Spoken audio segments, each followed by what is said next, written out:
നമ്മൾ ഉച്ചയ്ക്ക് ഈ യോഗം തീരുന്നതിനേക്കാൾ മുമ്പ് സ്വർഗീയ പ്രവർത്തികൾ നമ്മുടെ മധ്യത്തിൽ നടക്കും. അത് വിശ്വസിക്കുന്നവർ ചേർന്ന് കർത്താവിന് സ്വപ്നം ചെയ്താട്ടെ, ശക്തിയോടെ സ്തുതിച്ചാട്ടെ. വേദപുസ്തകത്തിൽ വായിക്കുന്നുണ്ട്, ദൈവം നമ്മളിൽ പ്രസാദിച്ചാൽ, ദൈവത്തിന് നമ്മുടെ ആരാധനയിലും പ്രാർത്ഥനയിലും ഉപവാസത്തിലൊക്കെ പ്രസാദം തോന്നിയാൽ, ദൈവമായ കർത്താവ് പുറത്ത് പറഞ്ഞില്ലെങ്കിലും അല്ലെങ്കിൽ പ്രവാചകനെ കൂടിയോ പ്രവചന ദൂതിൽ കൂടിയോ നമ്മളോട് ആലോചനയായി പറഞ്ഞില്ലെങ്കിലും ദൈവം ഹൃദയത്തിൽ കരുതുന്ന, തീരുമാനിക്കുന്ന ഒരുപാട് കാര്യങ്ങൾ നമ്മളിൽ പ്രസാദിച്ചാൽ ഉണ്ടെന്ന വേദപുസ്തകം നമ്മളെ പഠിപ്പിക്കുന്നത്. തന്നെ ഹൃദയത്തിൽ ചില കാര്യങ്ങൾ തീരുമാനിക്കും. ഇവിടെ നോഹ ദൈവത്തിന് യാഗപീഠം പണിത് ദൈവത്തിന് യാഗം അർപ്പിച്ചു കഴിഞ്ഞപ്പോൾ യഹോവയായ ദൈവം തന്റെ ഹൃദയത്തിൽ പറഞ്ഞു, ചില കാര്യങ്ങൾ ദൈവം ചെയ്യും, ചിലത് ചെയ്യില്ല. ചില തീരുമാനങ്ങൾ ദൈവം എടുത്തു. സ്തോത്രം. ഞാൻ പറഞ്ഞതിന്റെ ചുരുക്കം ഇതാണ്: നന്നായി ദൈവത്തെ പ്രസാദിപ്പിച്ചാൽ, ദൈവസന്നിധിയിൽ ഇരിക്കുന്ന ഒരു പാഴ്വേലയാക്കാതെ ഈ സമയം വിലപ്പെട്ടതായി കരുതിയാൽ, ഉപവാസത്തിൽ ദൈവം പ്രസാദിച്ചാൽ, ആരാധനയിൽ ദൈവം പ്രസാദിച്ചാൽ, അങ്ങനെ പ്രസാദിക്കുമ്പോൾ സ്വർഗത്തിലെ ദൈവം നിന്നെ കുറിച്ച്, നിന്റെ സഭയെ കുറിച്ച് ദൈവത്തിന്റെ ഹൃദയത്തിൽ ചില പ്ലാനുകൾ ദൈവം ഒരുക്കിയത്. അത് ചിലപ്പോൾ ദൂതായി വന്നെന്നിരിക്കുകയില്ല, വാഗ്ദത്തമായി കിട്ടിയെന്നിരിക്കുകയില്ല. ആരോടും പറഞ്ഞില്ലെങ്കിലും വിശ്വാസത്താൽ ഇന്ന് പകരക്കാലം കരുത്, നമ്മുടെ ഉപവാസത്തിൽ, ഈ പ്രാവശ്യത്തെ ഉപവാസ പ്രാർത്ഥനയിൽ സ്വർഗസ്ഥനായ ദൈവം പ്രസാദിക്കുന്ന പക്ഷം ഞാൻ ആത്മാവിൽ ഉറപ്പിച്ചു പറയാം, ദൈവം പ്രസാദിച്ചാൽ അവന്റെ ഹൃദയത്തിൽ ചില കാര്യങ്ങൾ നമ്മളെ കുറിച്ച് തീരുമാനിക്കുമെന്നുള്ളതിന് രണ്ട് പക്ഷമില്ല. കാരണം തിരുവചനത്തിൽ ഞാൻ നിങ്ങളെ ചൂണ്ടിക്കാണിച്ചു, സ്വർഗസ്ഥനായ ദൈവം അവനെ പ്രസാദിപ്പിക്കുന്നവരെ കുറിച്ച്, അവന് പ്രസാദമുള്ളവരെ കുറിച്ച് അവൻ സൗരഭ്യം മണക്കാൻ തുടങ്ങുമ്പോൾ ആരോടും പറയാതെ കുറെ കാര്യങ്ങൾ ഹൃദയത്തിൽ തീരുമാനിച്ചു. സ്തോത്രം, ഹല്ലേലൂയ. വിശ്വസിക്കാമോ? ഈ ഉപവാസ പ്രാർത്ഥനയിൽ ദൈവം പ്രസാദിച്ചാൽ സ്വർഗത്തിലെ ദൈവം ചില കാര്യങ്ങൾ ഈ സഭയെ കുറിച്ച് തന്റെ ഹൃദയത്തിൽ തീരുമാനിക്കും. നിന്റെ മക്കളെ കുറിച്ച് ചില കാര്യങ്ങൾ ഹൃദയത്തിൽ തീരുമാനിക്കും. നിന്റെ ശുശ്രൂഷ എങ്ങനെയായിരിക്കണമെന്ന് ആരോട് പറഞ്ഞില്ലെങ്കിലും സ്വർഗത്തിലെ ദൈവത്തിന്റെ കാര്യങ്ങൾ ഹൃദയത്തിൽ തീരുമാനിക്കും. ദൈവം ഒരു കാര്യം ഹൃദയത്തിൽ തീരുമാനിച്ചാൽ അതിനെ മറിച്ചു കളയാൻ ഉലകത്തിലെ ഒരു ശക്തിക്ക് കഴിയില്ല. ഈ പ്രാർത്ഥന വചനം കേൾക്കുന്ന പ്രാർത്ഥനയായിട്ടല്ല, ഇത് പ്രവചനം കേൾക്കുന്ന പ്രാർത്ഥനയായിട്ടല്ല, ഇത് സ്വർഗത്തിലെ ദൈവത്തിന്റെ ഹൃദയത്തിൽ സഭയെ കുറിച്ച് ചില ശക്തമായ നിരൂപണങ്ങൾ നിന്റെ ശുശ്രൂഷയെയും നിന്റെ തലമുറയെയും നിന്റെ കുടുംബത്തെയും കുറിച്ച് സ്വർഗസ്ഥനായ ദൈവം തന്നെ ഹൃദയത്തിൽ ചില കാര്യങ്ങൾ അതിശക്തമായി നിരൂപിച്ച് ഹൃദയത്തിൽ തീരുമാനിക്കുന്ന ദൈവം ചില കാര്യങ്ങൾ ഹൃദയത്തിൽ തീരുമാനിച്ചാൽ പിന്നെ ആർക്കതിന് മറച്ചു കളയാൻ പറ്റും? മനസ്സിലായോ? വേണമെങ്കിൽ ഒരു പ്രസ്ഥാനം നമ്മളെ സഹായിക്കാൻ വേണ്ടി ആഗ്രഹിക്കുക, അല്ലെങ്കിൽ അമേരിക്കയിലുള്ള, ഗൾഫ് രാജ്യങ്ങളിലുള്ള, യൂറോപ്പിലുള്ള ഒരു സംഘടന നിങ്ങൾക്കൊരു വീട് വെച്ച് തരാൻ വേണ്ടി ആഗ്രഹിച്ചിരിക്കട്ടെ. അതിനവരെല്ലാ കാര്യങ്ങളും ക്രമീകരിച്ചു, അതിന്റെ എല്ലാ ക്രമീകരണങ്ങളും ചെയ്തു. അങ്ങനെ ഇരിക്കുമ്പോൾ ആ സംഘടനയോട് അറ്റാച്ച് ചെയ്ത ഒരാൾ പറയുക, സ്തോത്രം, ശരിക്കും അന്വേഷിച്ചു കൊടുത്താൽ മതി, ആള് കള്ളനാണ്, സ്തോത്രം, ഒരുപാട് പേരോട് ഇങ്ങനെ വാങ്ങിച്ചിട്ടുണ്ട് എന്ന് പറഞ്ഞാൽ ചിലപ്പോൾ ആ സംഘടന നമുക്ക് തരാമെന്ന് പറഞ്ഞ നന്മ അവിടെ ബ്ലോക്ക് ആക്കിയേക്കാം. മനസ്സിലായോ? സ്തോത്രം. ഒരു സഭയുടെ ശുശ്രൂഷയോ ഒരു രാജ്യത്തേക്കുള്ള യാത്രയോ ഇതൊക്കെ ഒരുവൻ ചെയ്തു തരാമെന്ന് പറഞ്ഞാൽ മറ്റൊരുത്തനെ ഇടയ്ക്ക് കയറി അതിനെ ഹൈജാക്ക് ചെയ്യാൻ പറ്റിയേക്കാം. എന്നാൽ ഒരുത്തനും ഹൈജാക്ക് ചെയ്യാൻ പറ്റാത്തൊരു മേഖലയുണ്ട്. സ്വർഗത്തിലെ ദൈവം തീരുമാനിക്കുക, നിന്നെ ഉയർത്തണമെന്ന് തീരുമാനിച്ചാൽ, നിന്നെ മാനിക്കണമെന്ന് തീരുമാനിച്ചാൽ, നിന്നെ വളർത്തണമെന്ന് തീരുമാനിച്ചാൽ, നിന്നെ അയക്കണമെന്ന് തീരുമാനിച്ചാൽ, അതിനെ ഗൂഢാലോചന കൊണ്ടോ കമ്മിറ്റികൾ കൊണ്ടോ ആളുകളുടെ തന്ത്രങ്ങൾ കൊണ്ടോ റെക്കമെൻഡുകൾ കൊണ്ടോ കൈക്കൂലി കൊണ്ടോ കള്ളത്തരം കൊണ്ടോ മറിച്ചു കളയാൻ പറ്റാത്ത ഒരാലോചനയുണ്ടെങ്കിൽ സ്വർഗത്തിലെ തിരുഹൃദയത്തിലെ ആലോചനയാണ്. Hallelujah, praise the lord, hallelujah, സ്തോത്രം. മനസ്സിലായോ? നമുക്ക് ആളുകളോട് വേണമെങ്കിൽ നമുക്ക് പ്രിയപ്പെട്ടവരെ കൊണ്ട് പറയിപ്പിക്കാം. അവരോട് ഒന്ന് പറയണം, ഞാൻ ഇവരുടെ അപേക്ഷ കൊടുത്തിട്ടുണ്ട്, എനിക്ക് ഇങ്ങനെ ഒരു ആഗ്രഹമുണ്ട്, പാസ്റ്റർ ഒന്ന് പറയണം, അല്ലെ അച്ചാച്ചനൊന്ന് പറയണമെന്ന് പറയാം, പോയി പറയിപ്പിക്കാം. പക്ഷെ ദൈവത്തിന്റെ അടുക്കൽ അതും ചെലവാകത്തില്ല. പക്ഷെ തിരിച്ചു പറയാം, ദൈവം നിന്നിൽ പ്രസാദിച്ചാൽ ആരും അറിയാത്ത കുറെ തീരുമാനങ്ങൾ തന്റെ ഹൃദയത്തിൽ വരും. വെച്ചിരിക്കുന്ന വിഷയത്തിൽ ദൈവം പ്രസാദിക്കണം, അതിന് നമ്മളെ തന്നെ ഒരുക്കണം. ദൈവം പ്രസാദിക്കുന്നത് നമ്മളിലാണ്. സ്തോത്രം, ഹല്ലേലൂയ. നമ്മളിൽ ദൈവം പ്രസാദിച്ചാൽ, അതിനകത്തുനിന്ന് ഒരു സൗരഭ്യമുണ്ടായാൽ നിശ്ചയമായും കുറെ കാര്യങ്ങൾ ദൈവം തീരുമാനിക്കും. അങ്ങനെ തീരുമാനിച്ചാൽ പിന്നെ എത്ര ശക്തനായ മനുഷ്യൻ എതിർത്ത് പ്രാർത്ഥിച്ചാലും എതിർ പ്രാർത്ഥന നടത്തിയാലും അതൊന്നും ദൈവത്തിന് മുമ്പിൽ വില പോകുകയില്ല. സ്തോത്രം. ഒരു തവണ ഞാൻ പറയാം, ശൗൽ രാജാവിനെ ദൈവമാണ് അഭിഷേകം ചെയ്യാൻ പറഞ്ഞത്, ശൗമേലാണ് അഭിഷേകം ചെയ്തത്. അപ്പൊ ശൗലുമായിട്ട് ഒരു വലിയ ബന്ധം ഉണ്ടായിരുന്നു. കുറെ കഴിഞ്ഞപ്പോൾ ശൗല് ദൈവത്തെ പ്രസാദിപ്പിക്കാതായപ്പോൾ, സാങ്കേതിക കാരണങ്ങളാൽ ദൈവം അവനെ തള്ളിക്കളഞ്ഞപ്പോൾ, സ്തോത്രം, ദൈവമായ കർത്താവ് ഹൃദയത്തിൽ തീരുമാനിച്ചു, ശൗലിനെ തള്ളിയിട്ട് ഇശ്ശായിയുടെ പുത്രന്മാരിൽ ഒരുവനെ രാജാവായിട്ട് കണ്ടിട്ടുണ്ട്. അത് ദൈവം ഹൃദയത്തിൽ തീരുമാനിച്ചു. അപ്പൊ ദൈവം പറഞ്ഞു, ശൗമേലിനോട് പറഞ്ഞു, തൈലപാത്രം എടുത്തുകൊണ്ട്, തൈലക്കൊമ്പെടുത്തുകൊണ്ട് ഇശ്ശായിയുടെ വീട്ടിൽ പോണം. ഞാൻ ഇശ്ശായിയുടെ മക്കളിൽ ഒരുവനെ കണ്ടിരിക്കുന്നു. സ്തോത്രം. ആ ഭാഗങ്ങൾ സൂക്ഷ്മമായി പരിശോധിച്ചാൽ കാണാൻ കഴിയുന്നത്, ശൗലിനെ ചൊല്ലി ശൗമേൽ കുറച്ചു ദിവസം പ്രാർത്ഥിച്ചു. ദൈവമേ, ഒരവസരം കൂടി കൊടുക്ക്, ഒരു ചാൻസ് കൂടെ കൊടുക്ക്, ക്ഷമിക്ക് എന്നൊക്കെയായിരിക്കും പറഞ്ഞത്. പക്ഷെ ദൈവം പറഞ്ഞു, ശമൂവേലേ, ഇനി നീ അവന് വേണ്ടി പ്രാർത്ഥിക്കണ്ട, ഞാൻ മറ്റൊരുത്തനെ കണ്ടിരിക്കുന്നു. സ്തോത്രം. മനസ്സിലായോ? നിന്നെ ഉയർത്തിക്കൊണ്ട് വരണമെന്ന് ദൈവം തീരുമാനിച്ചാൽ അതിന് വിരോധമായി ആ കസേര പിടിച്ചിടാൻ ആരൊക്കെ പ്രാർത്ഥിച്ചാലും ദൈവം പറയും, ഒരുവന് വേണ്ടി ഞാൻ ആ കസേര തീരുമാനിച്ചു, ഒരുവന് വേണ്ടി ഞാൻ അവസരം ഒരുക്കി കഴിഞ്ഞു. ഇനി ശൗമേലും പ്രാർത്ഥിക്കണ്ട, ദാനിയേലും പ്രാർത്ഥിക്കണ്ട, ആരൊക്കെ ഉപവാസം എടുത്ത് പ്രാർത്ഥിച്ചാലും ഒരുവന് മാനിക്കണമെന്ന് ദൈവം തീരുമാനിച്ചാൽ പിന്നെ എതിർ പ്രാർത്ഥനകൾക്കോ ഉപവാസങ്ങൾക്കോ വഴിപാടുകൾക്കോ നേർച്ചകൾക്കോ അതിനൊന്നും ദൈവത്തിൽ പോകയില്ല. ദൈവം തീരുമാനിച്ചാൽ അത് തീരുമാനിച്ചതാണ്, ഉറപ്പ്. ഹല്ലേലൂയ. പ്രിയപ്പെട്ടവരെ, അങ്ങനെയാണെങ്കിൽ എന്റെ ഹൃദയത്തിലേക്ക് ആദ്യം വന്ന ദൈവിക സന്ദേശമാണ് ഈ ഉപവാസ പ്രാർത്ഥനയിൽ. സ്തോത്രം. എത്ര ദിവസം നിങ്ങൾ ഉപവസിച്ചു, എത്ര നേരം ഉപവസിച്ചു എന്നതിനേക്കാൾ ഉപരിയായി, എത്ര മണിക്കൂർ പ്രാർത്ഥിച്ചു എന്നതിനേക്കാൾ ഉപരിയായി, ഇതിൽ ദൈവപ്രസാദം ഉണ്ടായിട്ട് നമ്മളെ ചൊല്ലി ചില കാര്യങ്ങൾ ഹൃദയത്തിൽ ദൈവം തീരുമാനിക്കണം. കണ്ണടയ്ക്കാൻ നമുക്ക് ദൈവത്തോട് പ്രാർത്ഥിക്കാം. ദൂതിലേക്ക് പ്രവേശിക്കുന്നതിനേക്കാൾ മുമ്പ് ഉൽപ്പത്തി 8 നോഹ ഒറ്റയ്ക്ക് യാഗപീഠം പണിത് ദൈവത്തിന് ആരാധന കഴിച്ചു. ആരാധന കഴിച്ച് ദൈവത്തിന്റെ നാസാരന്ധ്രങ്ങളിൽ മൂക്കിൽ സൗരഭ്യം മണത്തപ്പോൾ യഹോവയായ ദൈവം തീരുമാനിച്ചു, ഇനി ഞാൻ മനുഷ്യനെ നിമിത്തം ഭൂമിയെ ശപിക്കില്ല, ഇനി അവനെ നശിപ്പിക്കില്ല, സൂര്യചന്ദ്രന്മാരുള്ള കാലത്തോളം വിതയും കൊയ്ത്തും നിന്നു പോകത്തില്ല. പ്രിയപ്പെട്ടവരായ സഹോദരി സഹോദരന്മാരെ, അനുഗ്രഹത്തിന്റെ ചില തീരുമാനങ്ങൾ ദൈവം തീരുമാനിക്കട്ടെ. ഈ സഭയിലേക്കുള്ള ആത്മാക്കളുടെ വരവ് ഈ സഭയുള്ള കാലത്തോളം നിന്നു പോകത്തില്ലെന്ന് നിന്റെ ഉള്ളിൽ ജനത്തിന് മുമ്പിൽ നിൽക്കുമ്പോൾ നിനക്ക് പറയാനുള്ള ദൈവിക ദൂത്, അതിന്റെ ഉറവക്കണ്ണികൾ ഒരിക്കലും അടയത്തില്ലെന്ന്, ഒരിക്കലും ഒരു ശാപം നിന്റെ മേൽ കടക്കത്തില്ലെന്ന്, ആർക്കും നിന്നെ നശിപ്പിക്കാൻ കഴിയത്തില്ലെന്ന്, അങ്ങനെ ചില തീരുമാനങ്ങൾ ദൈവം തീരുമാനിച്ചാൽ പിന്നെ ആര് ശപിച്ചാലും അത് ഏക്കത്തില്ല. ആര് നിനക്ക് വിരോധമായി ആഭിചാരം ചെയ്താലും ഏക്കത്തില്ല, ക്ഷുദ്രപ്രയോഗം ചെയ്താലും ഏക്കത്തില്ല. കാരണം ദൈവം ഹൃദയത്തിൽ തീരുമാനിച്ചിട്ടിരിക്കുകയാണ് നിന്നെ മാനിക്കണമെന്ന്. നിന്നെ ചില കാര്യങ്ങൾ ദൈവം തന്റെ ഹൃദയത്തിൽ തീരുമാനിക്കട്ടെ. ഒരു പ്രവാചകൻ 21 ദിവസങ്ങൾക്കിടയിൽ ഒരിക്കൽ പോലും തലയിൽ കൈവച്ച് പറഞ്ഞില്ലെങ്കിലും നിരാശപ്പെടരുത്. ഇതിനകത്ത് നീ പ്രതിജ്ഞാബദ്ധയായിരിക്കണം. എന്നെ കുറിച്ച് ദൈവം ചില കാര്യങ്ങൾ ഹൃദയത്തിൽ തീരുമാനിച്ചിട്ടുണ്ട്. ഇനി അത് പുറത്ത് പറഞ്ഞില്ലെങ്കിലും എനിക്ക് ആശങ്കയ്ക്ക് വകയില്ല. ദൈവം അത് കണ്ടിരിക്കുന്ന കാര്യമായിരിക്കുക. സ്വർഗ്ഗത്തിൽ പ്രവർത്തിക്കുമെന്ന് വിശ്വസിക്കുന്നത് ഒരല്പസമയത്തേക്ക് സ്തോത്രം ചെയ്യാൻ ആരംഭിക്കുക, ദൈവത്തോട് പ്രാർത്ഥിക്കാൻ ആരംഭിക്കുക. ദൂതിലേക്ക് പ്രവേശിക്കുന്നതിനൊക്കെ മുമ്പ് ദൈവപ്രസാദത്തിന് തടസ്സമായിരിക്കുന്ന മുഴുവൻ തീകൾ മെഴുകുന്നത് പോലെ ഉരുകിപ്പോകട്ടെ. ചുരുക്കം മാത്രം എന്തെങ്കിലും ഇന്നിന്റെ ഹൃദയത്തിനകത്തുണ്ടെങ്കിൽ സ്വർഗ്ഗത്തിൽ പോകാൻ പറ്റത്തില്ലെന്ന് മാത്രമല്ല, ഇവിടെ നിനക്ക് അനുഗ്രഹിക്കപ്പെടാൻ പറ്റിയല്ല.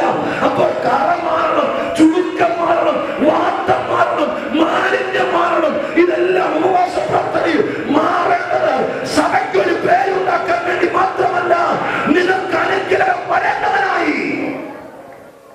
ദൈവം പ്രസാദിച്ചെങ്കിലേ അവന്റെ ഹൃദയത്തിൽ തീരുമാനം ഉണ്ടാകുകയുള്ളൂ. ഈ യോഗത്തിന്റെ ഇടയിൽ ഒരുപാട് നേരം ഇരുന്ന് കരയുന്ന കണ്ടാൽ, ഞങ്ങളെപ്പോലൊരു മനുഷ്യനായി ദൈവദാസരുടെ പ്രവാചകന് നിന്റെ അടുക്കൽ വന്നൊന്ന് പ്രാർത്ഥിക്കാൻ തോന്നിയേക്കാം. അതുകൊണ്ട് കാര്യം നടന്നെന്ന് വിചാരിക്കരുത്. ആരും നിന്റെ അടുക്കലേക്ക് വന്നില്ലെങ്കിലും ഇവിടെ ഇരുന്ന് ഹന്നയെ പോലെ കരയുമ്പോൾ ഇവിടെ ദാനിയേലിനെ പോലെ നീ ഞരങ്ങുമ്പോൾ സ്വർഗസ്ഥനായ ദൈവത്തിന്റെ ഹൃദയത്തിൽ ചില തീരുമാനങ്ങൾ അങ്കുരിക്കണം. അതായിരിക്കണം ലക്ഷ്യം. മനുഷ്യനെ പ്രസാദിപ്പിക്കാനല്ല. 21 ദിവസം ഈ ആണ്ടിൽ ഞാൻ ഉപവസിച്ചെന്ന് പറയാനല്ല. ഞങ്ങളുടെ കൂട്ടായ്മയിൽ കൂടെ പ്രാർത്ഥന നടക്കുന്നു എന്ന് പറയാനും പറയിപ്പിക്കാനുമല്ല. ദൈവം ചില തീരുമാനങ്ങളിലേക്ക് എത്തണം. നമ്മളെ ചൊല്ലി യേശുവിന്റെ നാമത്തിൽ പ്രാർത്ഥിക്കുക. ശക്തിയോടെ അധരം തുറന്ന് പ്രാർത്ഥിക്കുക. കർത്താവിന്റെ നാമത്തിൽ പ്രാർത്ഥിക്കുക. എന്റെ മോനെ കുറിച്ച് ദൈവമേ നിന്റെ ഹൃദയത്തിൽ ചില തീരുമാനങ്ങൾ വരട്ടെ. എന്റെ മകളെ കുറിച്ച് ചില തീരുമാനങ്ങൾ വരട്ടെ. ഞാൻ എന്ത് ചെയ്യണമെന്നുള്ള കാര്യത്തെ കുറിച്ച് ഈ പ്രാർത്ഥനയിൽ ദൈവം ചില തീരുമാനങ്ങളിലേക്ക് എത്തട്ടെ. സ്തോത്രം ചെയ്ത് പ്രാർത്ഥിക്കുക. ദൈവത്തിനെ ഒരുമിച്ച് സ്തോത്രം ചെയ്ത് ശബ്ദമുയർത്തി ആത്മനിറവോടുകൂടെ എന്തെങ്കിലും സംഭവിക്കണമെന്നുള്ള ആവലാതി ആ വലിയ ആർത്തിയോടുകൂടെ ദൈവസ്ഥിതി പ്രാർത്ഥിക്കട്ടെ. സ്തോത്രം ചെയ്യുക. അവരെ മറച്ചു വെക്കുന്ന നല്ല ദൈവങ്ങൾക്ക് പോഷണം. ശബ്ദമുയർത്തി ദൈവത്തെ ബഹുമതപ്പെടുത്ത്. ശരീരത്തിന്റെ ഭാഷ കൊണ്ട് നന്ദി പ്രകടനമായി ദൈവമേ നിന്നെ പ്രസാദിപ്പിക്കാനാണ് വന്നിരിക്കുന്നത്. നോഹയുടെ യാഗം പോലെ പൊളിഞ്ഞു കിടക്കുന്ന തകർന്നു കിടക്കുന്ന മണ്ഡലത്തിൽ ദൈവമേ ഒരു യാഗം അർപ്പിക്കാൻ വന്നിരിക്കുമ്പോൾ നിന്റെ പ്രസാദമേൽ വരികയും നീ അതിന്മേൽ തീരുമാനങ്ങൾ എടുക്കുകയും ചെയ്യണമെന്ന് പ്രാർത്ഥിക്കുക. ഹല്ലേലൂയ. എന്റെ ദൈവമായ കർത്താവേ, ദൈവത്തോട് പ്രാർത്ഥിച്ച് ദാസനെ വിളിച്ചതിന് ശേഷം പല പ്രാവശ്യം ഈ യാത്രയ്ക്ക് ഈ ശുശ്രൂഷയ്ക്ക് വേണ്ടി പ്രാർത്ഥിച്ചങ്ങളുടെ സന്നിധാനത്തിൽ നിർണയിക്കപ്പെട്ട സമയത്ത് തിരുസഭയുടെ നടുവിൽ അങ്ങയുടെ ചോരയുടെ വിലയായി നീ സമ്പാദിച്ചതിന്റെ ജനത്തിന്റെ നടുവിൽ ഈ സഭയുടെ മധ്യത്തിൽ ദൈവത്തിന്റെ ആത്മാവിനെ നിൽക്കുവാൻ ഒരിക്കൽ കൂടി എന്നെ യോഗ്യനാക്കിയതിനായി നന്ദിയോടെ ഞാൻ കർത്താവിനെ സ്തുതിക്കുന്നു. കർത്താവേ, ഇത്തരണത്തിൽ ഞാൻ ആത്മാവിൽ പ്രാർത്ഥിക്കുന്നു. ആ ഒരു ചിന്തയായി ദൈവം ഞങ്ങൾക്ക് തന്നതുപോലെ പ്രസംഗിക്കുന്ന എന്നെ കുറിച്ചും ഇത് കേട്ട് ആമീൻ പറയുന്നതിന് ജനത്തെ കുറിച്ചും സ്വർഗത്തിലെ ദൈവം ഈ യോഗം നടന്നുകൊണ്ടിരിക്കുമ്പോൾ, ഈ ശുശ്രൂഷ നടന്നുകൊണ്ടിരിക്കുമ്പോൾ, ജനം സ്തോത്രം ചെയ്തുകൊണ്ടിരിക്കുമ്പോൾ, ഞങ്ങൾ നിന്നെ ആരാധിച്ചുകൊണ്ടിരിക്കുമ്പോൾ, ഞങ്ങൾ അതിനകത്ത് നിന്ന് കരഞ്ഞുകൊണ്ടിരിക്കുമ്പോൾ, ഞങ്ങൾ ഏറ്റെടുത്ത് സ്തുതിച്ചുകൊണ്ടിരിക്കുമ്പോൾ, ഞങ്ങൾ ഒന്നും മറച്ചു വെക്കാതെ നിന്റെ ആലോചന ആത്മാവിൽ പറഞ്ഞുകൊണ്ടിരിക്കുമ്പോൾ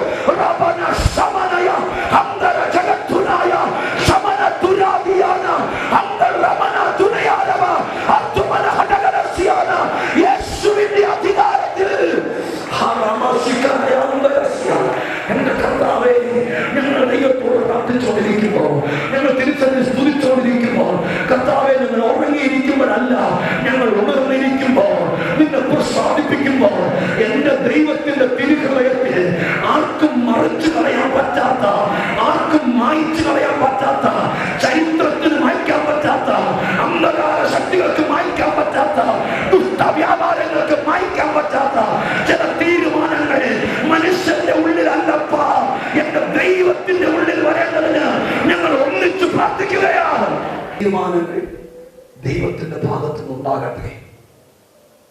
യേശുവേ, ഒതുക്കിക്കളയാനും തകർത്തിക്കളയാനും ഇതിനെ പൂട്ടിക്കെട്ടിക്കാനും അനേക ആളുകൾ മനസ്സിൽ കരുതിയിരിക്കുമ്പോൾ, അതിന്റെ നീക്കങ്ങൾ നടക്കുമ്പോൾ, അതിന്റെ ഉപരി സ്വർഗം ചില കാര്യങ്ങൾ തന്റെ ഹൃദയത്തിൽ നിരൂപിക്കട്ടെ. ദൈവത്തിന്റെ പ്രകാശനം അതിനെ തരട്ടെ. ദൈവം ചെയ്യാൻ പോകുന്നതിനെ സ്തോത്രം ചെയ്യും. സ്വർഗീയ പിതാവേ, ഈ പ്രാർത്ഥന തീരുവഴിക്ക് തിരുഹൃദയത്തിൽ തന്നെ ജനത്തെ കുറിച്ചും കുടുംബങ്ങളെ കുറിച്ചും മക്കളെ കുറിച്ചൊക്കെ വന്ന ആലോചന നിവർത്തിക്കപ്പെടുവാനിടയാകണം. മഹത്വം ദൈവത്തിന് തരുമ്പോ യേശുവിന്റെ നാമത്തിൽ പ്രാർത്ഥിക്കുന്നത് കേൾക്കുമാറാകണമേ. വിശ്വാസത്തോടെ സ്തോത്രം ചെയ്താൽ കുറെ കൂടി ശക്തിയോടെ നമുക്ക് തിരുവചനത്തിലേക്ക് വരാം. ഇന്നത്തെ സന്ദേശത്തിനായി നമുക്ക് ശൗമലിന്റെ പുസ്തകത്തിന്റെ ഒരു വാക്യത്തിലേക്ക് നമുക്ക് പോകാം. സുപരിചിതമുള്ള വാക്യമായിരിക്കാം, പക്ഷേ പ്രാർത്ഥനയിൽ, എൻ്റെ ഉപവാസങ്ങളിലും പ്രാർത്ഥനയിലെല്ലാം ദൈവമായ കർത്താവിലേക്ക് വന്ന ആത്മീക പ്രകാശനങ്ങൾ നിങ്ങൾക്കുള്ള സ്വർഗീയ ദൂതായി പറയപ്പെടേണ്ടതിന് 1 ശൗമേൽ 7-ാം അധ്യായം 12, 13, 14 വാക്യങ്ങൾ ശബ്ദം ഉയർത്തി ആരെങ്കിലും ഒരാൾ എല്ലാവരും കേൾക്കെ സഭയെ വായിച്ചു കേൾപ്പിക്കണം നല്ല ശബ്ദത്തിൽ. 1 ശൗമേൽ 7-ാം അധ്യായം 12. യെസ്,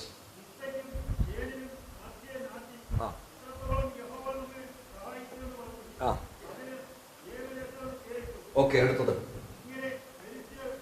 ഇങ്ങനെ ഫെലിസ്ത്യർ ഒതുങ്ങി.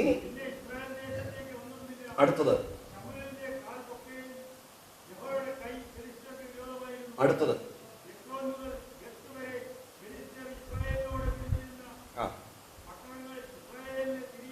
മതി. സ്തോത്രം. ശ്രദ്ധിക്കൂ, വളരെ ഇരുട്ട ചരിത്രത്തിലെ, ഇസ്രായേലിന്റെ ചരിത്രത്തിലെ ഏറ്റവും ശക്തമായ ചില സംഭവ വികാസങ്ങൾ നടന്ന ആ അധ്യായത്തിലേക്ക് നമ്മൾ ഈ ആത്മീയ ചിന്തകളുമായി നിങ്ങളെ കൂട്ടിക്കൊണ്ടുപോവുകയാണ്. പഴയ നിയമ ചരിത്രത്തിന്റെ ഒരു ഭാഗമാണ് വായിച്ചിരിക്കുന്നെങ്കിൽ ഉപവാസത്തിലും പ്രാർത്ഥനയിലുമായിരിക്കുന്ന ദൈവമക്കളെ സംബന്ധിച്ച് ഈ ഭാഗം ഏറ്റവും പ്രധാനപ്പെട്ടതായി മാറേണ്ടതിന് വളരെ പ്രാർത്ഥനാപൂർവ്വം അതിനെ ആത്മീയവൽക്കരിച്ച് നിങ്ങളുടെ മുമ്പിൽ കൊണ്ടുവരാൻ വേണ്ടി കർത്താവിനെ ശരണപ്പെടുന്നു. വിധപ്പെട്ട പ്രാർത്ഥന പിന്നെ ചോദിക്കുന്നു. ശൗമേൽ ചെയ്ത ശക്തമായ പ്രവർത്തികളിൽ ഒന്നാണ് ഇപ്പൊ നമ്മൾ വായിച്ചത് എങ്ങനെയാണ്? 12-ാം വാക്യം. പിന്നെ ശൗമേൽ ഒരു കല്ലെടുത്ത് മിസ്പയ്ക്കും ഷേലിന്റെ മധ്യ നാട്ടി ഇത്രത്തോളം യഹോവ നമ്മെ സഹായിച്ചു എന്ന് പറഞ്ഞ് അതിന് എബനേസർ എന്ന് പേരിട്ടു. മിസ്പയുടെ പേര് ശൗമേൽ പ്രവാചകൻ മാറ്റി. കാലങ്ങളോളം, പതിറ്റാണ്ടുകളോളം ഈ സ്ഥലത്തിന് മിസ്പ എന്നായിരുന്നു നാമകരണം ചെയ്യപ്പെട്ടത്. ഒരു പ്രത്യേക സീസണിൽ, പ്രത്യേക സംഭവത്തിന്റെ പശ്ചാത്തലത്തിൽ ശൗമേൽ പ്രവാചകൻ ജനത്തെ ഒരുമിച്ച് കൂട്ടി ഇവിടെ ഒരു യാഗം കഴിച്ചതിനേക്കാൾ, ആരാധന നടത്തിയതിനേക്കാൾ, പ്രാർത്ഥനയ്ക്ക് ആളുകളെ ഒന്നിച്ചൊരു സമ്മേളനം ക്രമീകരിച്ചതിനേക്കാൾ, അവിടെ ദൈവത്തിന് യാഗം അർപ്പിച്ചതിനേക്കാളൊക്കെ പ്രാധാന്യമുള്ള, അതിനേക്കാൾ ശക്തമായിരിക്കുന്നല്ലോ മണ്ഡലമാണ് 12-ൽ വായിച്ചത്. അവിടെ വന്ന് ആരാധന കഴിച്ച്, യാഗം കഴിച്ച്, പ്രാർത്ഥിച്ച് മടങ്ങിപ്പോയി എന്നല്ല, ആ സ്ഥലത്തിന്റെ പേരെ ഒറ്റ ആരാധന കൊണ്ട് മാറ്റിക്കളഞ്ഞു. മിസ്പ എന്ന ചരിത്രത്തിൽ ഭൂമിശാസ്ത്രപരമായ, ജിയോഗ്രാഫിക്കലായി യുഗങ്ങളോളം ചരിത്രത്താളുകളിൽ കിടന്ന ആ സ്ഥലത്തെ ഒരഭിഷിക്തൻ ആത്മസാന്നിധ്യത്തിന്റെ മറവിൽ മിസ്പ എന്ന നാമം മാറ്റിയിട്ട് എബനേസർ എന്നതിന് പേരിട്ടു. അങ്ങനെയല്ലേ വായിച്ചത്? സ്തോത്രം. സ്തോത്രം പറഞ്ഞാൽ ശക്തിയോടെ. നിങ്ങളൊക്കെ ക്ഷീണിച്ചിരിക്കുന്നു. സ്തോത്രം. എന്റെ പ്രസംഗത്തിന്റെ വീര്യം കുറയുന്നു നിങ്ങൾ നിമിത്തം. കേൾക്കുക. സ്തോത്രം. അങ്ങനെ ഈ സ്ഥലത്തിന് ശൗമേൽ പ്രവാചകൻ എബനേസർ എന്ന് പേരിട്ടു. ആ സ്ഥലത്തിന്റെ പേര് മാറ്റിയതോടുകൂടെ അങ്ങനെയാണ് എഴുതിയിരിക്കുന്നത്, ഇങ്ങനെ ഫെലിസ്തീൻ ഒതുങ്ങി. ആ സ്ഥലത്തിന്റെ പേര് മാറ്റി മിസ്പയെ എബനേസർ ആക്കിയപ്പോൾ ഫെലിസ്തീൻ ഒതുങ്ങി. പിന്നെ ഇസ്രായേൽ ദേശത്തേക്ക് ഫെലിസ്തീൻ വന്നിട്ടില്ല. മാത്രമല്ല, യഹോവയുടെ കൈ ശൗമേലിന്റെ കാലത്തൊക്കെയും ഫെലിസ്തീർക്ക് വിരോധമായി. തീർന്നില്ല. എക്രോൻ മുതൽ ഗത്ത് വരെ ഫെലിസ്തീർ ഇസ്രായേലിനോട് പിടിച്ചിരുന്ന പട്ടണങ്ങൾ ഇസ്രായേലിന് തിരികെ കിട്ടി. ഇസ്രായേലിന് തിരികെ കിട്ടി. ഇത്രയും സംഭവങ്ങൾ. എങ്കിലും ഏറ്റവും വേഗത്തിൽ നിങ്ങളുടെ ശ്രദ്ധയിൽ സമയകൃത്യതയ്ക്കകത്ത് പറഞ്ഞ് മനസ്സിലാക്കണമെന്ന് ഞാൻ കർത്താവിനെ ആശ്രയിക്കുന്നു. ഒന്നോടെ വേഗത്തിൽ പറയുന്നു. ഈ സ്ഥലത്തിന് നാമകരണം ചെയ്തതോടുകൂടി, അല്ലെങ്കിൽ പേര് മാറ്റിയതോടുകൂടെ ആത്മീകമായി ഇസ്രായേലിന്റെ നന്മകൾ ഫെലിസ്തീനയുടെ കയ്യിലിരുന്നത് പലതും ഈ ഒറ്റ സംഭവത്തിന്റെ വെളിച്ചത്തിൽ തിരിച്ചു പിടിക്കാൻ പറ്റി. ഒരിക്കലും ഒതുങ്ങാത്ത, ആരുടെ മുമ്പിൽ ഒതുങ്ങാത്ത വൻകിട ശക്തികൾ ഈ സംഭവത്തിന്റെ വെളിച്ചത്തിൽ ഒതുങ്ങി.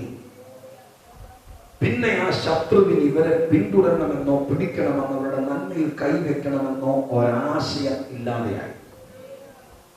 അതിശക്തമായ ഒരു ആത്മീക പ്രവർത്തനം അവിടെ നടന്നു. എന്താണ് ഈ സംഭവത്തിന്റെ പുറകിലെ ആത്മീക ചിന്ത? എന്താണ് വാസ്തവത്തിൽ ഈ നാമകരണം കൊണ്ട് ഇവിടെ സംഭവിച്ചത്? ശൗമേൽ ചെയ്ത ഈ പ്രക്രിയയുടെ ആഴം എന്താണ്? ഇതിനകത്ത് എന്താ എത്ര നടക്കുന്നത്? ഈ കാര്യമാണ് ഉപവാസത്തിന്റെ ഈ പ്രത്യേക ദിവസം ആദ്യത്തെ സെഷൻ നിങ്ങളുമായി പങ്കുവെക്കാൻ വേണ്ടി ആഗ്രഹിക്കുന്നത്. ഞാൻ അതിന്റെ ആത്മീക കാര്യങ്ങൾ, പ്രാർത്ഥനയിൽ എനിക്ക് ലഭിച്ച പ്രകാശനങ്ങൾ ഞാൻ നിങ്ങളുമായി പങ്കുവെക്കാം. എവിടെയെങ്കിലുമൊക്കെ പണ്ടത്തെ ശൗമേലിന്റെയും ഇസ്രായേലിന്റെയും ഒരു പഴയ സ്റ്റോറി നിങ്ങളുടെ മുമ്പിൽ അവതരിപ്പിക്കാനല്ല ഞാൻ നിൽക്കുന്നത്. എവിടെയെങ്കിലുമൊക്കെ നമുക്ക് മാറ്റിക്കളയാനുള്ള കാര്യങ്ങളുണ്ടെങ്കിൽ, പേര് മാറ്റേണ്ടതുണ്ടെങ്കിൽ, സാഹചര്യങ്ങളെ മാറ്റേണ്ടതുണ്ടെങ്കിൽ ഇന്ന് പകൽക്കാലം മാറ്റിയേക്കണം. അത് മാറ്റിയില്ലെങ്കിൽ ശത്രു കടന്നു വരുന്ന പഴുതുകൾ അടയില്ല. അന്ധകാര ശക്തികൾ കയറി വരുന്ന വഴി അടയ്ക്കണമെങ്കിൽ അതിന്റെ പുറകിലെ വേര് കണ്ടുപിടിക്കണം. അതിന്റെ പശ്ചാത്തലം മനസ്സിലാക്കണം.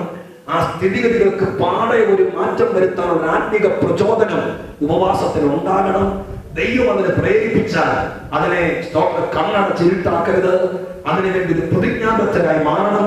അങ്ങനെയൊക്കെ ചെയ്താൽ ദൈവം നമ്മളെ വലിയ അനുഗ്രഹത്തിലേക്ക് പഴയ നിയമ ഇസ്രായേലിന് എന്ത് ലഭിച്ചോ അതിനേക്കാൾ ശക്തിയുള്ള ഈടുക്കിയ അനുഗ്രഹത്തിലേക്ക് ദൈവം നമ്മളെ കൊണ്ടെത്തിപ്പോൾ തയ്യാറാകും. മുന്നറിയിപ്പുകളെ അവഗണിക്കരുത്. ദൈവം നമ്മളെ ഞെക്കിക്കഴുകുമ്പോൾ തിരിഞ്ഞു നിൽക്കരുത്. സ്വർഗം നമ്മളെ ശോധന കഴിക്കുമ്പോൾ, ദൈവം നമുക്കൊരു അവസരം തരുമ്പോൾ അതിന്റെ മുമ്പിൽ നമ്മൾ കണ്ണടച്ചിരുത്താക്കരുത്. ഇന്ന് പകരം സന്നദ്ധരായ ഒരു കൂട്ടം ആളുകൾ ഇതിനകത്തുണ്ടെങ്കിൽ അവർ ദൈവത്തിന്റെ വിടുതൽ കാണും. എന്നോട് ദൈവം പറഞ്ഞു വിട്ടിരിക്കുന്ന കാര്യം പറയാ, ഇന്നലെ വരെ അല്ല ഇന്ന് വരെ പുറകിൽ നിന്ന് മാറാതെ പിന്തുടരുന്ന ചില ജാതീയ പോരാട്ടങ്ങൾ, അവകാശങ്ങൾ പിടിച്ചു വെച്ചിരിക്കുന്ന ദുഷ്ടശക്തികൾ എന്റെ ജനത്തിന്റെ പുറകിൽ നിന്ന് മാറേണ്ടതിന് ദൈവത്തിന്റെ അഭിഷേകത്തോടുകൂടെ നീ പോകുക. ഈ സത്യം ഗ്രഹിക്കുന്ന ജനത്തെ പിന്തുടരുന്ന ചില ഫെലിസ്ത്യ വ്യാപാരങ്ങൾ, ഭീഷണിയുടെ ശക്തികൾ ഒന്ന് മാറുമ്പോൾ മറ്റൊന്നായി വരുന്ന അന്ധകാര മണ്ഡലങ്ങൾ യേശുവിന്റെ നാമത്തിൽ മാറി ഉഠയണമെന്ന്. ഉപവാസം നടക്കുന്ന സീസണിൽ മാത്രം താൽക്കാലികമായി ഒതുങ്ങി നിൽക്കണമെന്നല്ല, എന്നേക്കുമായി അവൻ ഒതുങ്ങണമെന്ന് നമ്മളെക്കാൾ അധികം ദൈവത്തിന് ആഗ്രഹമാണ്. ശക്തിയോടെ ദൈവത്തിന് സ്വന്തം ചെയ്താണ്. അതിന് ആത്മീക വീക്ഷണത്തിൽ ചെയ്യേണ്ട കാര്യങ്ങൾ ചെയ്യണം. ഇല്ലത്രത്തോളം കാലം ആ പഴുതിലൂടെ ഫെലിസ്തീൻ കയറും.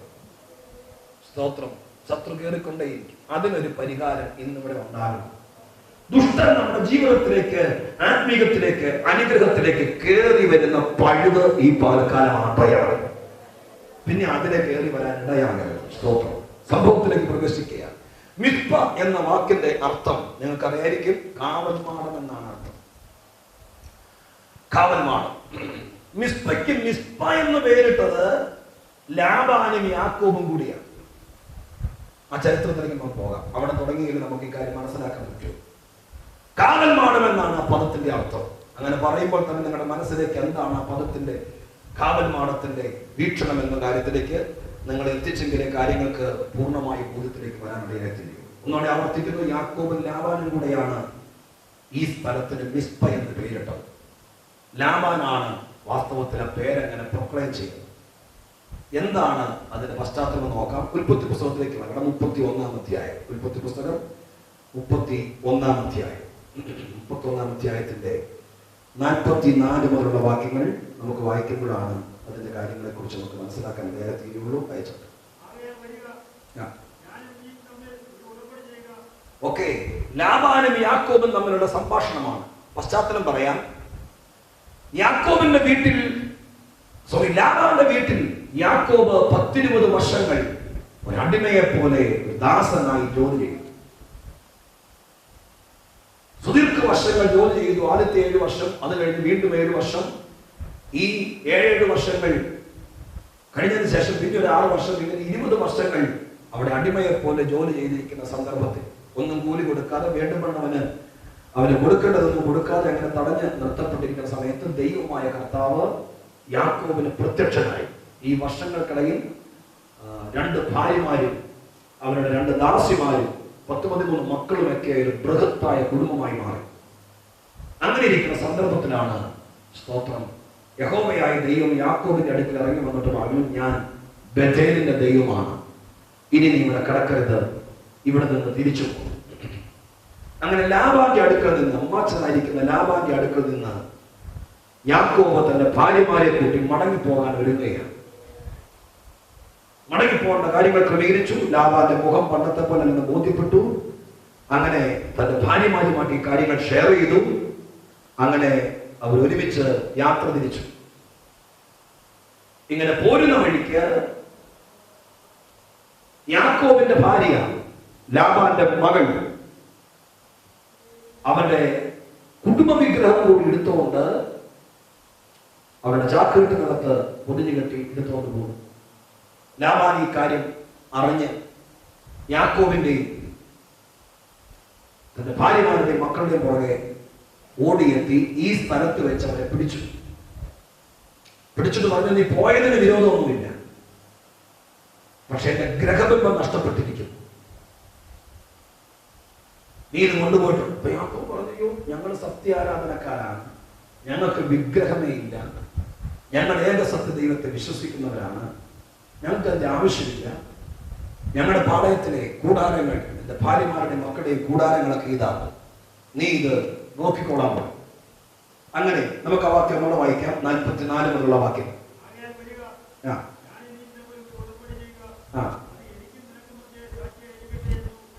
അടുത്തത്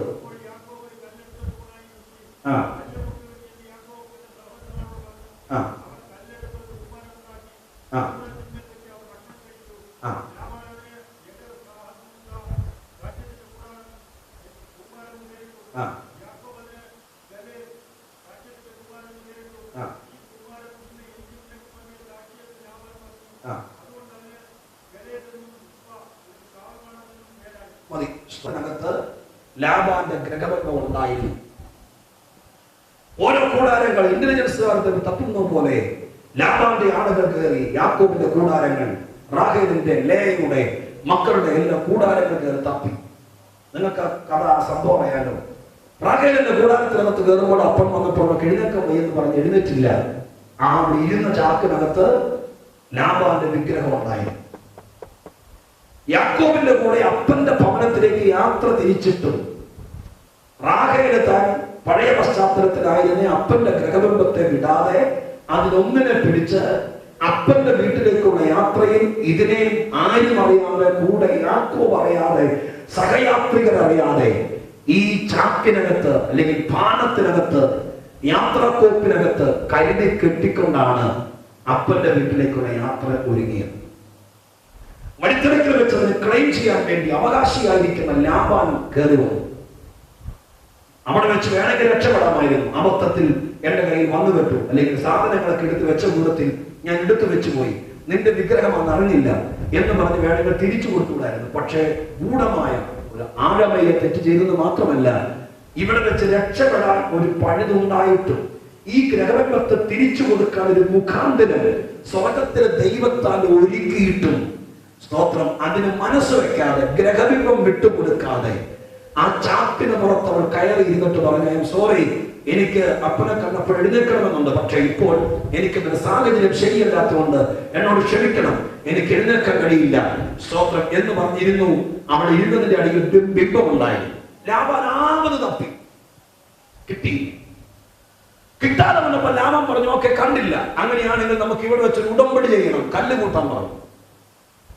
കല്ല് കൂട്ടിയിട്ട് അവൻ ഉടമ്പടി ചെയ്ത് ആ കൽക്കൂമ്പാരത്തിൽ ലാബാൻ വിളിച്ചു പറഞ്ഞു, ആ 2-3 പേരുള്ള കിടക്കുന്നുണ്ടല്ലോ, ലാബാൻ വിളിച്ചു പറഞ്ഞു, ഈ സ്ഥലത്തിന് മിസ്പ എന്ന പേരാകണം, അത് കാവൽ മാടം എന്നാണ്.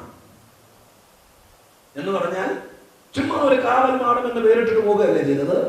എന്റെ ദൈവത്തെ കാണാനില്ല, എന്റെ വിഗ്രഹത്തെ കാണാനില്ല, അത് നിന്റെ കയ്യിലുണ്ടെന്ന് വിചാരിച്ചു, നിന്റെ കൂടാരത്തിനകത്തില്ല, ഇല്ലാത്തത് കൊണ്ട് നഷ്ടപ്പെട്ടത് കൊണ്ട് ഇവിടെ വെച്ച് ഇല്ലല്ലോ, ഇല്ല, ഇല്ലെങ്കിൽ നമുക്കൊരു കാര്യം ചെയ്യാം, ഇവിടെ വെച്ച് ഉടമ്പടി ചെയ്യാം, നിന്റെ കയ്യിൽ നിന്ന് സമ്മതിക്കുക. യാക്കോബ് പറയുന്നില്ല, റാഹേലിന്റെ കൂടാരത്തിനകത്ത് ഉണ്ടെന്നറിയാതെ സത്യസന്ധതയ്ക്ക് വിരുദ്ധമായി വിഗ്രഹത്തെ, അപ്പന്റെ വിഗ്രഹത്തെ പാണത്തിനകത്ത് വെച്ചുകൊണ്ട് യാക്കോബ് കയറി ഉടമ്പടി ചെയ്തു. ആ ഉടമ്പടിയുടെ കൽക്കൂമ്പാരമാണ് നിൽക്കുന്നത്. ചരിത്രം വിസ്തരിക്കപ്പെടുന്നില്ലെങ്കിലും ഉൽപ്പത്തി പുസ്തകത്തിന്റെ വ്യാഖ്യാതാക്കൾ അന്യദൈവങ്ങളെ സേവിച്ചു, ആ നിലവാരത്തിൽ ഗ്രഹബന്ധങ്ങളെ പ്രതിഷ്ഠിച്ചു. അങ്ങനെ വിഗ്രഹ സേവയിലും ഗ്രഹബന്ധത്തിലും ധനാർത്ഥരായി നന്മ അനുഭവിക്കുന്ന ആ കാലഘട്ടത്തിലെ ആ പശ്ചാത്തലത്തിലെ ആളുകളിൽ ഒരുവനായിരിക്കുന്ന ലാബാൻ തന്റെ ദൈവങ്ങളിൽ ഒരു ദൈവത്തെ അവിടെ കാവൽ നിർത്തി. എന്റെ ദൈവത്തിന്റെ ഗ്രഹബന്ധത്തെ കാണുന്നില്ല, അതുകൊണ്ട് ഈ സ്ഥലത്ത് അവരുടെ കുലദൈവങ്ങളെ കാവൽ നിർത്തിയിട്ട് എന്നാണ് ചരിത്രത്തിൽ പറയുന്നത്. പറഞ്ഞു, നിന്റെ കയ്യിലില്ലല്ലോ, ഇല്ലാത്തതുകൊണ്ട് ഇവിടെ എന്റെ ദൈവം കാവൽ നിൽക്കട്ടെ എന്ന് പറഞ്ഞ് അവൻ സേവിക്കുന്ന ദൈവങ്ങളിൽ ഒന്നിനെ കാവൽ നിർത്തിക്കൊണ്ടാണ് മിസ്പ എന്ന സ്ഥലത്തിന് പേരിട്ടത്. കരമേർത്ത ദൈവത്തിന് സ്വപ്നം പറഞ്ഞോട്ടെ, പോരാ ശക്തിയോടെ ദൈവത്തിന് സ്വപ്നം ചെയ്യും. സ്തോത്രം, ഹല്ലേലൂയ. ചില കോംപ്ലിക്കേറ്റ് ആണെന്ന് എനിക്കറിയാം, ചില ആഴത്തിലേക്ക് നമുക്ക് പോകേണ്ടത്. പെട്ടെന്ന് സ്തോത്രം പറഞ്ഞ് നമുക്ക് ഒതുക്കാൻ പറ്റുന്ന ഒരു സന്ദേശം എനിക്കറിയാം. അതുകൊണ്ട് കുറച്ചുകൂടെ ഡീപ്പാട്ട ഭാഗത്തേക്ക് നമുക്ക് ഇറങ്ങിയേ പറ്റൂ. സംഭവം ഇതാണ്, രക്തചുരുക്കം ഇതാണ്. സത്യസന്ധമല്ലാതെ ഒരു ഉടമ്പടി ചെയ്യുന്നു. റാഹേലിനെ യാക്കോബ് ഏറ്റവും അധികം സ്നേഹിച്ചിരുന്നു. അത്രയധികം സ്നേഹിച്ചത് കൊണ്ട് റാഹേലിന്റെ വീക്ക്നെസ്സിനെ യാക്കോബ് മൈൻഡ് ചെയ്തില്ല.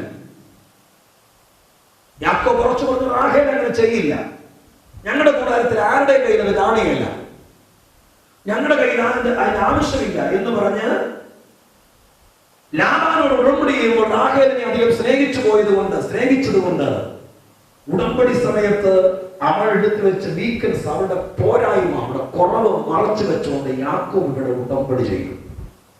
സ്തോത്രം. അങ്ങനെ അന്യ ദൈവങ്ങൾ, ലാബാന്റെ ദൈവങ്ങൾ ഈ സ്ഥലത്ത് കാവൽ നിന്നു. ഈ കൽക്കൂമ്പാരം കൂട്ടി അവിടെ പ്രതിഷ്ഠ നടന്നു, അവിടെ കാവൽ നിർത്തി. സ്തോത്രം. അപ്പോഴൊന്നും റാഹേൽ